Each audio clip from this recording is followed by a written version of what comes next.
Hi everyone, welcome back to my channel. Today I'm starting a new series. It's one I've been wanting to do for so long, but I had gotten really busy with my cooking videos, so I'm only just now doing this. But I'm so excited.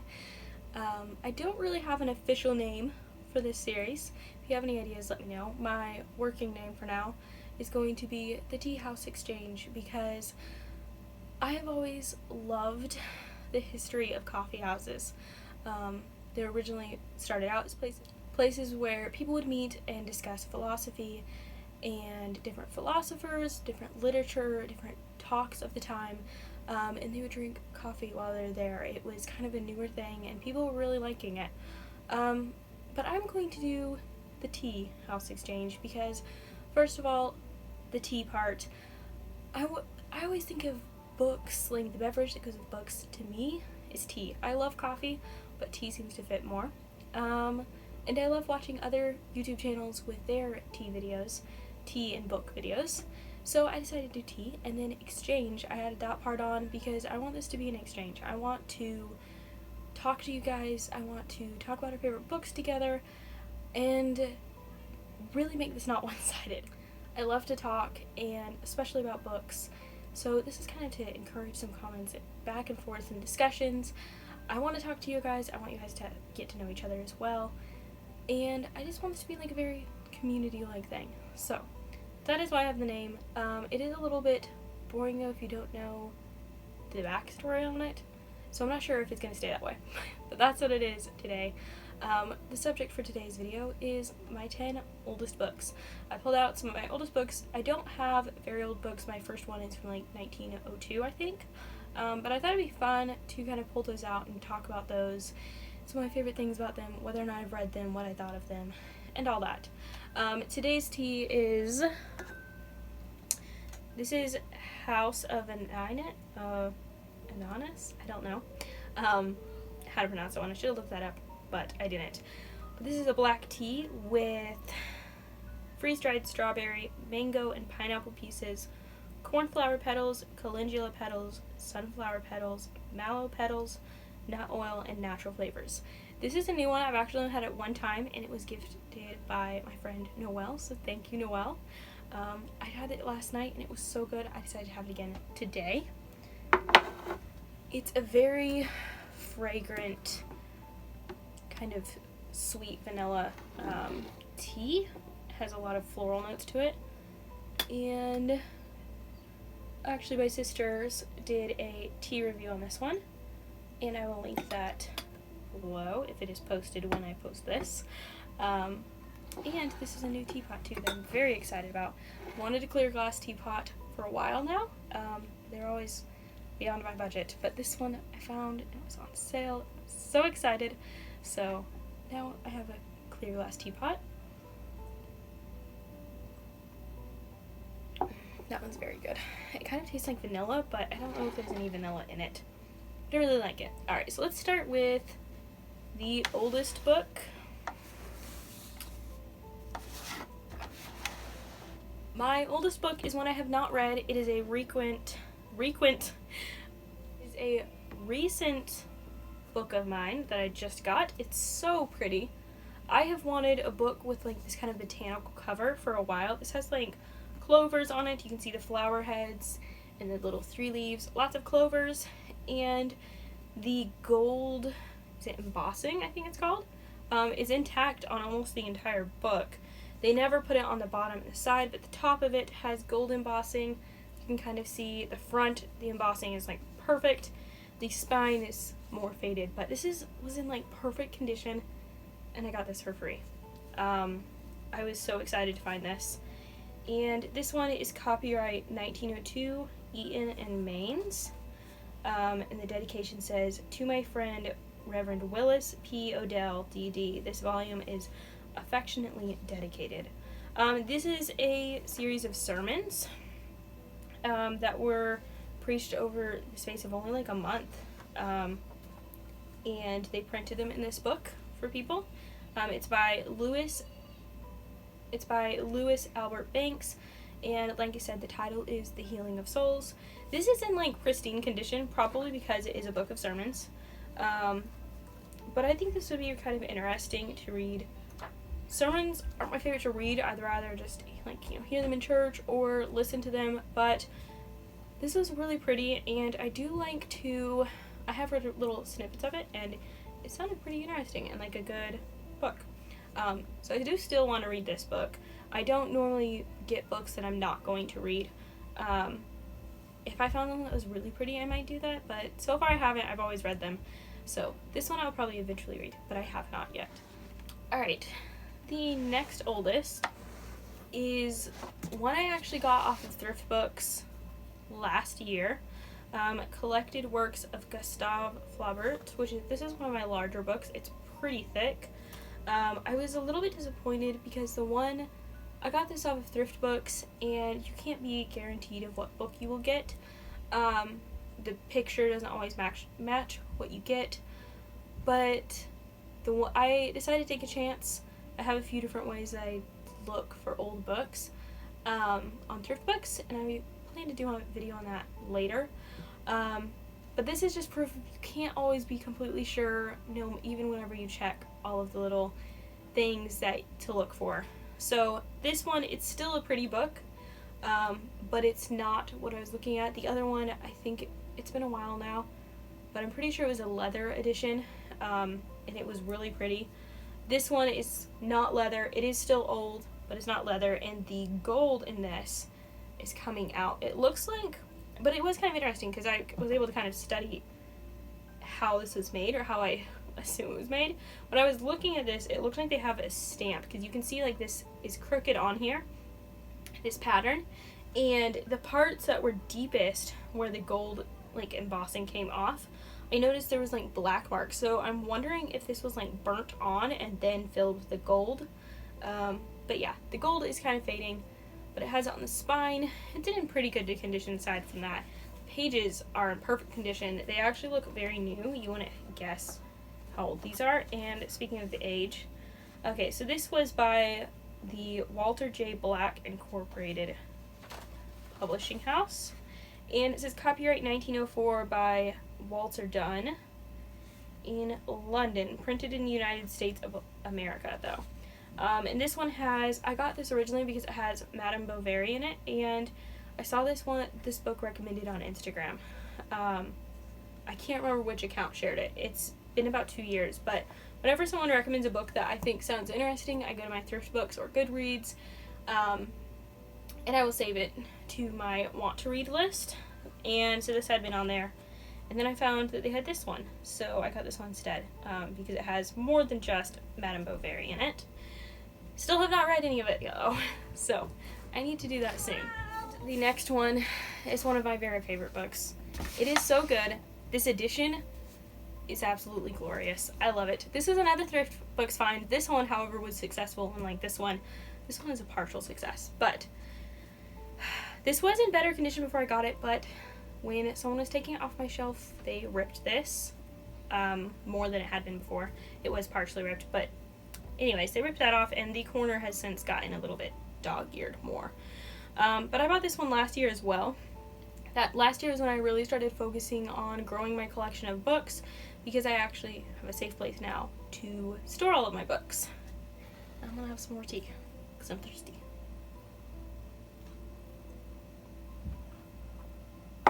I really like this blend. The more you drink it, just the better it gets. Anyways, this one has a linen cover. This one has a linen cover, which is really cool and unique. Not so unique for older books, but it's still pretty unique. And I love the red details on this. All of the authors' names are in red, the title, and then there's a little bit of red on the car. The spine is a little bit faded, but there's red there. And on the back is the old car that is also red, and I love it. This has multiple authors. It's written by Kate Douglas Wiggin, which is one of my favorite authors, Mary Findlater and Jane Findlater, who were sisters, and Alan McAuley. So this one's written very uniquely. Each author was in charge of a different character, and you read it from each person's point of view. And they did a good job.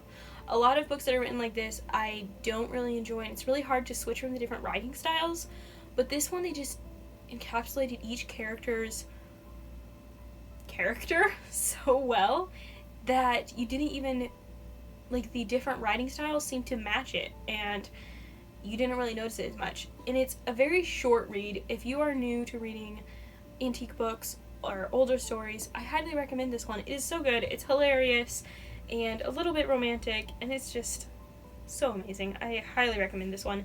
I actually had read this before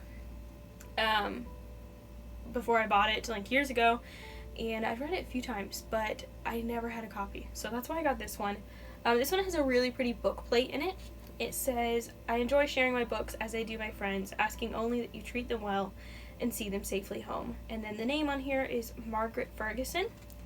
And there's a name up here too, but maybe it's not. I don't know, it says something here, but it's very faded, so I'm not really quite sure what it says. I might have to take that to the light and try to figure it out. And then it says, I don't think I said the title of this book. This is called The Affair at the Inn, and it's really good. It has a picture in the front of the girl. It says copyright 1904 by the Curtis Publishing Co. Do you approve of marriage? Page 92. It has little paper, and then has yellow details on this page. It's just, I love the style. I don't know. This is copyright 1904 by Houghton Mifflin and Co. Published in September 1904. So it starts out by the perspective of Virginia Pomeroy, and it starts at the Grey Tor Inn. And it's written almost like a diary in a lot of arts. There are a few places like this where someone, like, drew with a pencil, but I never erased that because I don't want to, like, damage the pages more. So I'm gonna leave that. But it's not very much, and let me see if I can find some illustrations. Sir Archibald Maxwell Mackenzie. He is hilarious. I just love all of the characters in this. I don't know, it's a very amusing read. And here's another illustration. The illustrations are very well done. They're kind of muted in color, more grays with light touches of color. They're not extremely colorful, but I love this book, and I'm definitely going to keep it for a long time. My next oldest book is another one that is also a shorter read that I really like.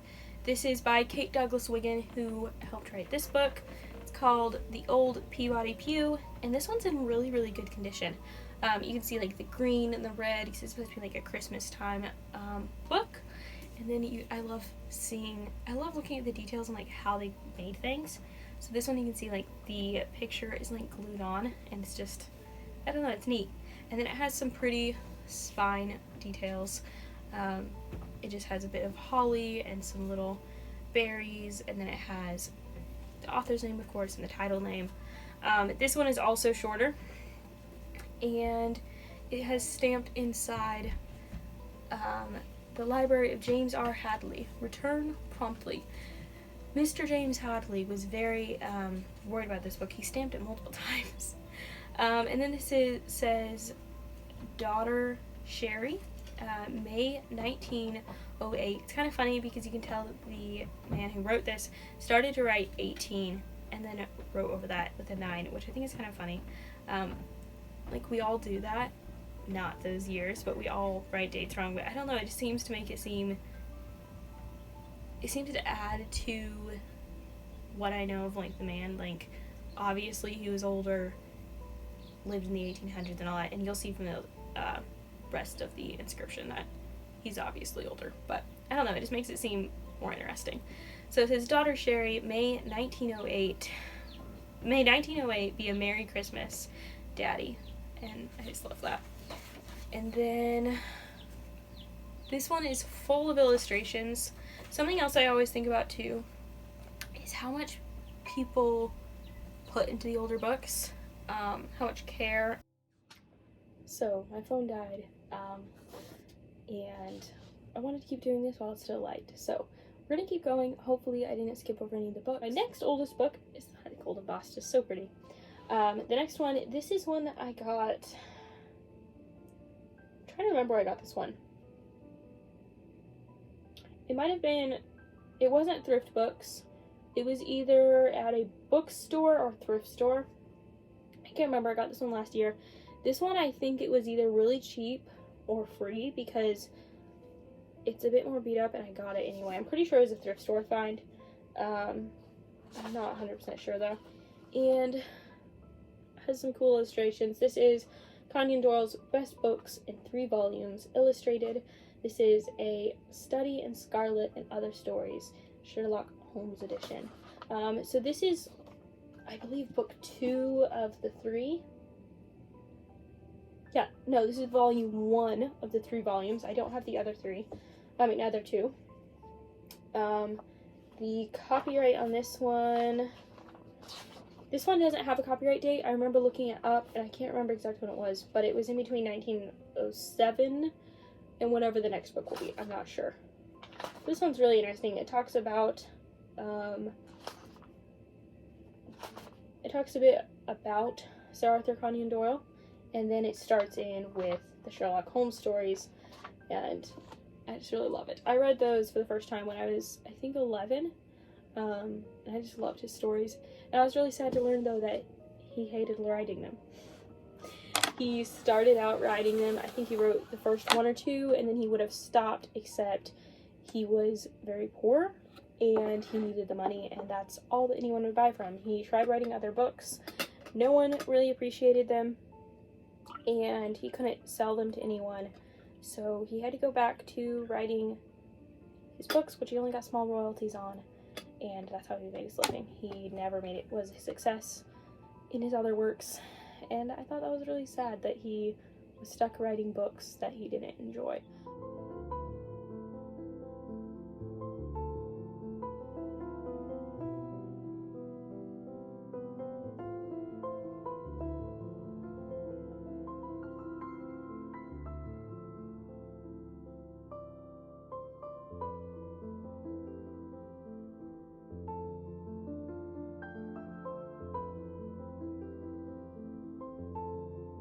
I believe he wanted to write plays or something. I think that was his preferred thing, but he had already started writing the Sherlock Holmes series, and that's all the public wanted from him. No one trusted him to write anything else, which I just thought was really sad. So hopefully that doesn't make this too sad of a video. I always love learning about the authors, though. Especially when I really love their books. Okay, so this next one is one I'm very excited about. This one I bought without knowing anything about it, about the author, the book, anything. And I'm going to show you why. So, it's a pretty simple cover. There's not really much. You can't really see, but there's like a wave pattern on this. And the name of it is The Undertow by Robert E. Nalls, and this is why I bought it. This was, I think, $4 or $5 at my local antique store, and it says, "To Mrs. James Ines, oh, some write books that none will read, and some write seeking glory, and writing some for money greed, and some to tell a story. No, this wee book a folk can read, for it 'tis a simple story, and that's enough we're agreed to make up its glory. So it may help to pass the time, and keep ye frae getting weary. Fly swift the hours till ye came home." And I can't decipher the last rote line. I have before, but it's been a while since I read this, so it's hard to understand. But this is like obviously written like in a Scottish English form, and it says May 16th, 1918, and has a signature here that is really neat. I believe it's just their initials. We couldn't quite decide if it was an F and an R or an H and an R. It's really neat. My birthday is actually in May. I found this, I can't remember when, but when I saw that it had this, I think this is an original poem that someone wrote in the beginning. I saw that, and I saw that, okay, so before I saw that, I saw the dedication. The dedication says, "To all by life's undertow beset, who are yet bravely struggling on, and already tasting the victory of the shore." And I loved that, and then I found the poem, and I just had to get it. It was just too sweet, and it had, the date was May 1918. I was born in May, not the 18th, but I just had to get it. And this is copyright 1906. So this one, I can't remember what year it is, but it's somewhere between 1900, whatever the last two books are. This one, it's before 1906, I know that. And I have to look it up, though, because it doesn't have the copyright date printed. Anyways, I read this book, and this is an amazing story. I just really love it. It's about Scottish immigrants and, like, kind of the first generation of, like, his parents came and they saved up all the money, and the main character is, like, the first to grow up in America, and he's very into the new teachings that are being taught, and he kind of scorns his father's teaching and his parents' traditions, and I don't know, it's just a really interesting book, and you kind of see it from the parents' perspective and the son's, and it's like a story of redemption and struggle, and it's like all these different things. It's just a very, very good book. This one is a great read aloud. And I love things that are based in Scotland. This one is based in both Edinburgh and in America. So Scotland and America, and it's really sweet. I think it's a neat tie between two places and different times and different teachings, and I don't know, it's just a very interesting read. I highly recommend this one. I just love it. The next one is also an antique store find. Actually the next several are antique store finds, often the same antique store, and this one is That Printer of Udels. I bought this and then afterwards realized I've already read this, but it was so long ago. I think I was maybe 9 or 10 when I read it. It's by Harold Bell Wright. I knew the author, so I got it. Didn't really even think about it, but I have read this book. It's just been a long time. I want to reread it. I just haven't had the time. But the book plate in this has a really pretty font. It says, "This book belongs to the private library of Mrs. C.Y. Trice, number 225. She penciled in it is 225. And if that will focus, it's just really dainty, pretty script. And then, it's not really much in this book other than the actual story. Here is a cool photo, though. I really love that one. And then, this one is, it says That Printer of Udels, A Story of the Middle West by Harold Bell Wright, illustrated by John Clitheroe Gilbert. And it's copyright 1902 and 1903. I may have these slightly out of order, actually. It says, dedication to that beautiful friend whose life has taught me many beautiful truths, whose words have strengthened and encouraged me to live more true to my God, my fellows, and myself, who hoped for me when others lost hope, who believed in me when others could not, who saw good when others looked for evil. To that friend, whoever he is, wherever he may be, I affectionately dedicate this story. H.B.W. And the king shall answer and say unto them, Verily I say unto you, inasmuch as ye did it unto one of these of my brethren, even these least, ye did it unto me. And this one is just a really, really good book. I just love it. And yeah, I guess that's it. This one may be a linen cover as well. I'm not really sure, but I really love this one. The next one is called, this is one I've never read, actually. It's another one is like botanical print covers that I love and I want to collect more of. I don't find them very often. So I took a chance on this one. I've never read this author. This one's called The Leaven of Love by Clara Louise Burnham. Also, one thing I've learned too is the old titles are normally more innocent than ours now. So I'm not at all worried about this one being a bit too romantic oriented for me. But this one says Xmas 1911 Maureen Lomé. I wasn't sure what the last one was at first. Anyways, this one's kind of neat because the photo in it is upside down. So that's kind of fun. I love finding like little printing quirks and like mistakes. I don't know, it just kind of adds to the character and the experience. of the book and of the story. This one says copyright 1908 by Clara Louise Burnham, all rights reserved. Published September 1908, 5th impression. I really need to read this book. I think it'll be really good.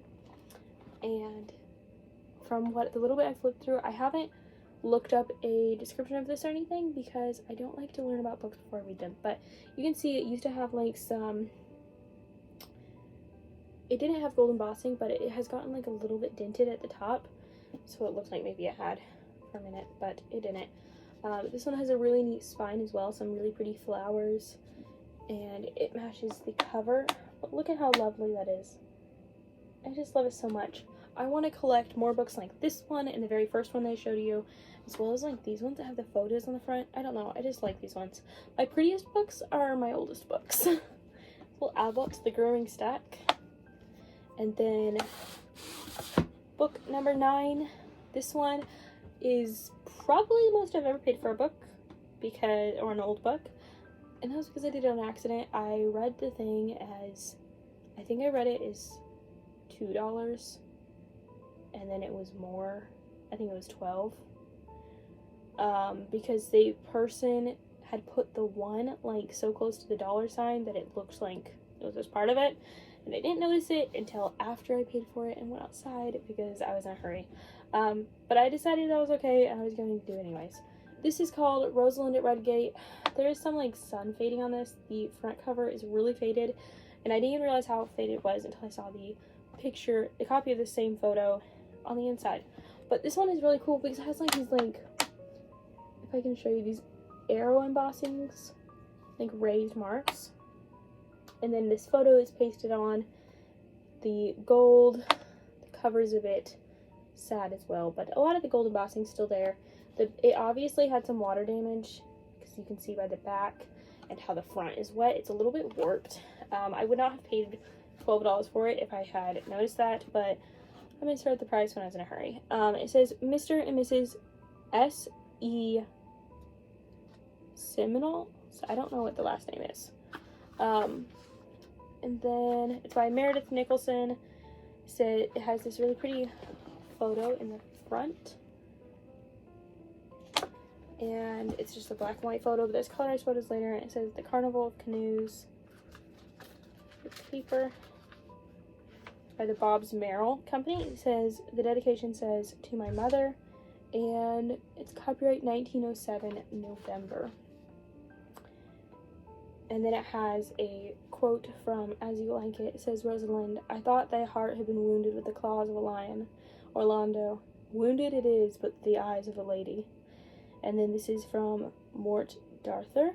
The Dame Lion said unto Sir Gareth, Sir, I will lend you a ring, but I will pray that as ye love me heartily, let me have it again when the tournament is done, for that ring increaseth my beauty much more than it is of itself. And the virtue of my ring is that it is green, it will turn to red, and that it is red, it will turn likeness to green, and that it is blue, it will turn to likeness of white, and that it is white, it will turn in likeness to blue, and so it will do all manner of colors. Mort Darthur. And then it has an interesting story. And I liked this one. I did read this one. It's a new author for me, but I did enjoy it. And you can kind of see, where is some of the illustrations? Let's see if I can find that one.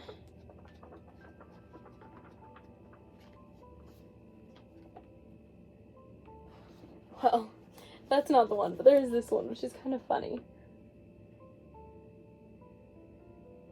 That one guy by the fireplace. He's kind of funny.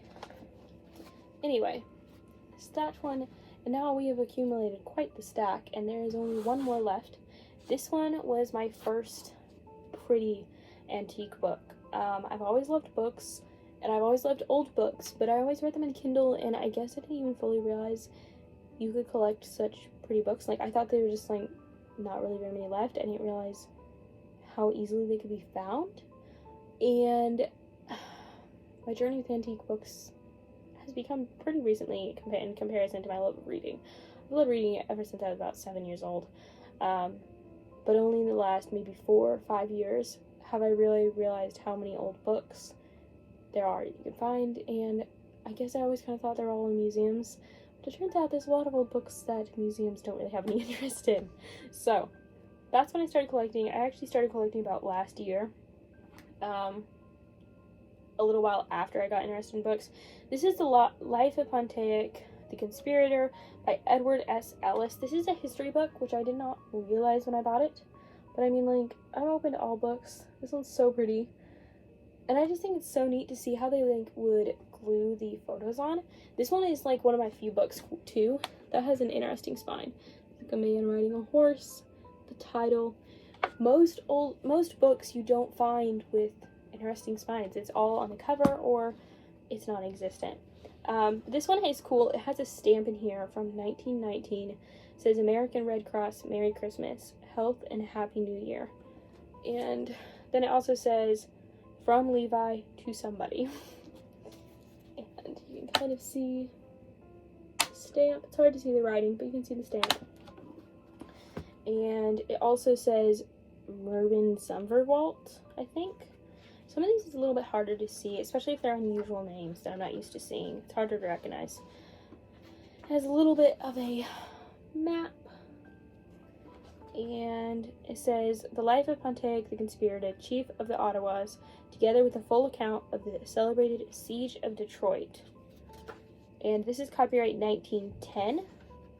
So I guess I unintentionally did, like, from the years 1900 to 1910, these books. I might have some later than that, but I think I'll do the next 10 books in another video.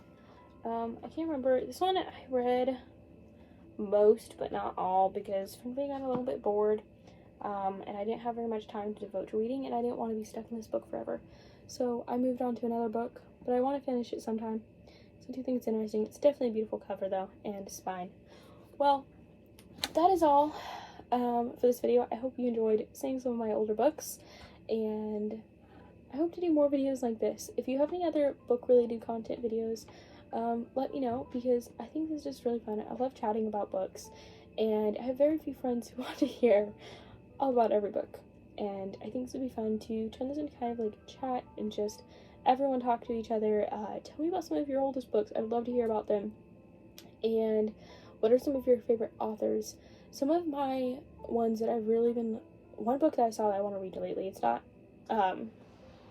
one book that I saw recently that I want to reread is called Paul Faber Surgeon. I can't remember a whole lot about it. I just remember that it was a really good book, and I haven't read it since like 2017. So it's been like 5 years since I read that one, and I really need to read it again. I can't remember the author. I'll have to put that there. I just remember the name. But anyways, there's a few books I want to reread. But let me know some of your favorite old authors. I love Kate Douglas Wiggin, and of course Louisa May Alcott, Ella Montgomery. But like, what are some of your favorite older authors that aren't as well known? I think one of my favorite ones that are not known as well is Kate Douglas Wiggin, as I said before, Bess Streeter Aldrich, and I'm trying to think of another one, like a male author that isn't as well known. I can't think of one right now. I'm really bad at remembering authors' names, especially when they're not as well known, but those are a few of mine. Let me know some of yours, and let's chat. Goodbye until next time. Happy reading.